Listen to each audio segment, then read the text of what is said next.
অসমৰ বাবে এক গৌৰৱৰ ক্ষণ। কিছু সময় পিছতে প্ৰধানমন্ত্ৰী আহি উপস্থিত হ'ব মৰাণত।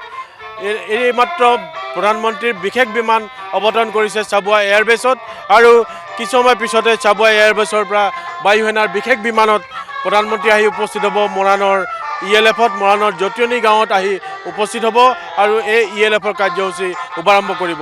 মৰাণৰ বাবে গৌৰৱৰ কথা, অসমৰ বাবে গৌৰৱৰ কথা, সমগ্ৰ দেশৰ বাবে ই গৌৰৱৰ কথা বুলি ইতিমধ্যে বিবেচিত হৈছে। ঠিক তেনেদৰে আজিৰ যি সময় দিছিল 10:45, 10:45 প্ৰধানমন্ত্ৰী আহি উপস্থিত হ'ব মৰাণৰ এই ELFত। এক বিশেষ বিমান যোগে আহি উপস্থিত হ'ব আৰু আজিৰ কাৰ্যসূচী শুভাৰম্ভ কৰিব দেশৰ প্ৰধানমন্ত্ৰীয়ে। আমি দেখুৱাই আছোঁ পোনপটীয়া সম্প্ৰচাৰ। এয়া কনভয় ওলাইছে মৰাণৰ ELFত।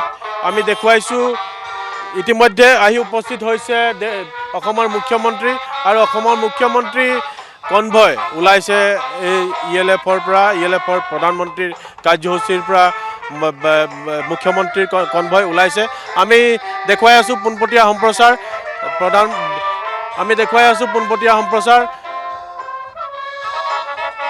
ভাৰতৰ প্ৰধানমন্ত্ৰী আহি উপস্থিত হৈছে চাবুৱা এয়াৰবেছত আহি উপস্থিত হৈছে আৰু আমি যদি কথা পাতিব আমি চেষ্টা কৰিম মুখ্যমন্ত্ৰীৰ সৈতে কথা পাতিবলৈ। আমি দেখুৱাই আছোঁ পোনপটীয়া সম্প্ৰচাৰত। কিছু সময়ৰ পিছতে এক ঐতিহাসিক ক্ষণ। আমি বুদিন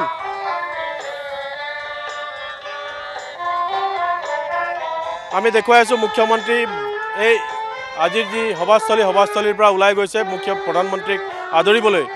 কেমেৰা পাৰ্চন বুধিনে দেখুৱাই আছে পোনপটীয়া সম্প্ৰচাৰ। কিছু সময়ৰ পিছতে আহি উপস্থিত হ'ব প্ৰধানমন্ত্ৰী। এক ঐতিহাসিক ক্ষণ বুলি ক'ব লাগিব মৰাণৰ বাবে, অসমৰ বাবে। ইতিহাস ৰচিব মৰাণৰ যি বাইপাছ, মৰাণৰ যি 4 লেন, মৰাণৰ যি ঘাইপথ, এই ঘাইপথত অৱতৰণ কৰিব দেশৰ প্ৰধানমন্ত্ৰী অৱতৰণ কৰি আজিৰ এই কাৰ্যসূচী শুভাৰম্ভ কৰিব।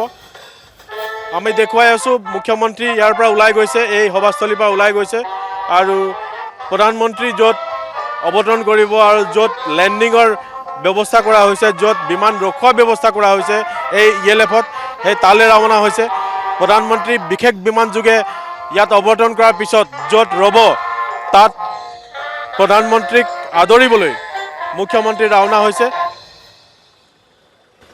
In a nation as vast and diverse as India, the ability to respond swiftly in times of crisis is not merely a necessity.